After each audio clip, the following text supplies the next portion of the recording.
என்படி cinema நண்பர்களுக்கு வணக்கம். திடீர்னு இணைய பக்கம் முழுக்க பார்த்தா கூலி படத்தினுடைய செய்திகள் அல்லது கூலி படம் குறித்த தகவல்கள் தான் நிறைய வர ஆரம்பிச்சிருக்கு. அது கூலி பஸ் அப்படின்னு சொல்லிட்டு நிறைய பேர் புதுசாக அதை பற்றி பேச ஆரம்பிக்கிறாங்க. உள்ளே போய் பார்த்தீங்கன்னா எல்லாமே ஏற்கனவே நம்ம பலமுறை பேசிய தகவல்கள் தான் அவங்க புதுசாக ரீக்ரியேட் பண்ணதா பண்ணிக்கிட்டு இருக்காங்க.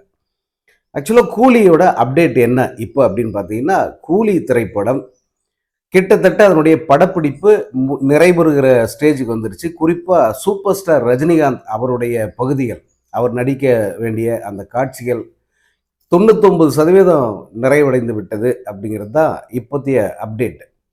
இப்போ நீங்கள் சூப்பர் ஸ்டாருடைய தோற்றத்தை பார்த்தீங்கன்னா உங்களுக்கு புரிஞ்சிருக்கும். அவர் அந்த பழைய கெட்டப்பை மாற்றிட்டு இப்போ புது கெட்டப்பில் இருக்கார். என்னன்னா கிளீனாக ஷேவ் பண்ணிட்டு அந்த இளமை தோற்றத்தில் வருகிற அந்த ரஜினி மாதிரி இப்போ காட்சி தருகிறார். அண்மையில் அவரை நிறைய பேர் போய் சந்திச்சிருக்காங்க. அப்படி சந்தித்த புகைப்படங்கள்லாம் நீங்கள் பார்த்துருப்பீங்க. அதில் ரஜினிகாந்த் க்ளீன் ஷேவ் பண்ணிவிட்டு சும்மா அப்படி கம்பீரமாக இருக்கிறத நீங்கள் பார்க்கலாம். அந்த அவருடைய சுறுசுறுப்பு, அவருடைய முகத்தில் தெரிகிற அந்த மலர்ச்சி, இதெல்லாம் பார்க்கும்போது ரொம்ப நிறைவாக இருக்குது. தலைவர் எப்போவுமே அந்த உற்சாகம் குறையாத ஒரு மனநிலையில் இருக்கார் அப்படிங்கிறத நம்மளால் புரிஞ்சுக்க முடியுது. இதில் இன்னொரு முக்கியமான விஷயம் என்னென்னா, ஏன் அவர் இப்போ தாடி எடுத்துட்டாரு அப்படின்னா, இப்போது அவர் நடிக்கிற அந்த காட்சிகள் இருக்க கூலி திரைப்படத்தினுடைய ஃப்ளாஷ்பேக் காட்சிகளில் சூப்பர் ஸ்டார் அவர் நடிச்சுக்கிட்டு இருக்கார் அப்படிங்கிறது தான் இன்னொரு கூடுதல் அப்டேட். அதாவது அவர் இந்த படத்தில் அவருக்கு 2 கெட்டப் வழக்கம் போல். ஒன்று, இப்போ இருக்கிற அந்த ஒரு நடுத்தர வயது தோற்றம், ஒரு 50 வயது ப்ளஸ் அப்படி ஒரு தோற்றம். அதுக்கடுத்து இள வயது தோற்றம். இந்த இள வயது தோற்றத்தில் தான் இப்போ நடிச்சுக்கிட்டு இருக்காரு. இந்த ஃப்ளாஷ்பேக் காட்சிகள் படமாகி கொண்டிருக்கின்றன. சிலர் இதுக்கு ரஜினிக்கு டிஏஜிங் முறைப்படி ரஜினியை பழைய அவருடைய அந்த தளபதி லுக்கு, தர்மதுரை லுக்கு அதுக்கு முயற்சி பண்ணிக்கிட்டு இருக்காங்க அப்படின்னு சிலர் சொல்கிறாங்க. பட் அவருக்கு அதெல்லாம் அவசியமே இல்லை. காரணம், சூப்பர் ஸ்டார் ரஜினிகாந்தை நீங்கள் நேரில் பார்க்குறதுக்கும் மேக்கப்புக்கு பிறகு பார்க்குறதுக்குமான அந்த வித்தியாசம் நான் பலமுறை சொல்லியிருப்பேன்.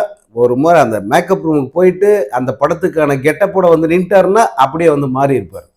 அது என்ன மாயாஜாலம் அல்லது எந்த அதிசயம் அப்படின்றது நமக்கு புரியல. மற்ற எல்லோருக்குமே நிறைய மெனக்கிடணும். அவங்கள இப்போ இருக்கிற தோற்றத்துலேருந்து அந்த படத்துக்கான கெட்டப்புக்கு மாற்றுறதுக்கு பெரிய போராட்டமே நடக்கும். ஆனால் இவருக்கு மட்டும் அப்படி இல்லை. க்ளீனாக ஷேவ் பண்ணிட்டு விக்கு மாட்டிட்டு ஒரு கூலிங் கிளாஸ் போட்டு அந்த ட்ரெஸ்ஸோடு வந்தாருனாக்கா அப்படியே அவர் அந்த அந்த படத்தினுடைய கெட்டப் என்னவோ அதுவாக மாறிடுறார். அதுதான் ரஜினி எனும் அதிசயம். இந்த படத்தில் அவருக்கு அந்த டிஏஜிங் அப்படிங்கிறது பெருசாக தேவைப்படாதுங்கிறது தான் என்னுடைய கருத்து. லோகேஷ் கனகராஜ் எப்படி அதை பண்ண போகிறாருன்னு தெரியல. அதே நேரம் அந்த இளமையான தோற்றத்தை ரொம்ப ஈஸியாக ரஜினியால் கொண்டு வந்துட முடியும். நீங்கள் ஜெயிலர் பார்த்துருப்பீங்க. ஜெயிலரில் டைகர் முத்துவேல் பாண்டியன் திகார் ஜெயிலேருந்து வர்ற அந்த காட்சி ஒன்றே போதும், அவருக்கு எந்த விதமான டிஏஜிங்கும் தேவையில்லை அப்படின்ட்டு. ஏன்னா அது டிஏஜிங் எல்லாம் செய்யாமையே நம்ம நெல்சன் செஞ்ச ஒரு மாயாஜாலம் தான் அந்த காட்சி மட்டும். அதனால் லோகேஷ் கனகராஜுக்கும் கூட அது தேவைப்படும். ஏன்னா டிஏஜிங்கிறது சமயத்தில் காமெடியாக போயிடுது. இப்போது ஜாக்கி சான் டிஏஜிங் முறைப்படி ஒரு படம் பண்ணார், லெஜெண்ட் அப்படின்ட்டு. அந்த படத்தில் ஜாக்கி சானை யாருமே அவங்களுக்கு பிடிக்கல நிறைய பேருக்கு. ஏன்னா பழைய ஜாக்கி சான் மாதிரி இல்லை, அல்லது இந்த வயசான ஜாக்கி சான் மாதிரி இல்லை, அவர் வேறு ஒரு புது கேரக்டர் மாதிரி தெரிஞ்சதுனால அது எடுபடம் போயிடுச்சு. ஒரு பெரிய தோல்வி படமாக போயிடுச்சு. அது ஜாக்கி சானுடைய அந்த அண்மை கால வரலாற்றிலேயே இல்லாத மாதிரி ஒரு தோல்வி படமாக லெஜெண்ட் அமைஞ்சு போச்சு. அதனால் அதே போல தான் அண்மையில் தமிழில் வந்த படங்கள் உங்களுக்கு தெரியும். கோட்டுங்கிற படத்தில் விஜயை எப்படி டிஏஜிங்கிற முறையில் கோமாளியாக மாற்றினாங்க அப்படிங்கிறத நீங்கள் பார்த்துருப்பீங்க. அதனால் இந்த மாதிரியான டெக்னிக் எதுவும் இல்லாமல் ரஜினியை அவருடைய ஒரிஜினல் தோற்றத்திலேயே காமிச்சாலே போதும். அவர் இளமையாக தான் இருப்பார். ரசிகர்களை பொறுத்த வரைக்கும் அது ஒரு பெரிய விஷயமே கிடையாது. அவர் இளம் ரஜினி அப்படின்னு சொன்னாலே நம்ம ஏற்றுப்போம். வயசாயிட்டு ரஜினின்னா சொன்னாவே ஏற்றுப்போம். இதுக்காக அவர் மெனக்கெடுன்னு அவசியமே கிடையாது. அந்த அளவுக்கு அவருடைய உருவம் நம் மனசில் பதிஞ்சிருச்சு. ஸோ இந்த கூலி திரைப்படத்தில் அப்படியெல்லாம் எதுவும் செய்யாமல் அவரை இளமையாக காட்டுறதுக்கு லோகேஷ் முயற்சி பண்ணுவாருன்னு நம்பலாம். ஸோ அந்த இளமை கால போர்ஷன்ஸ் அதுதான் வந்து இப்போ படமாக்கிட்டு இருக்காங்க.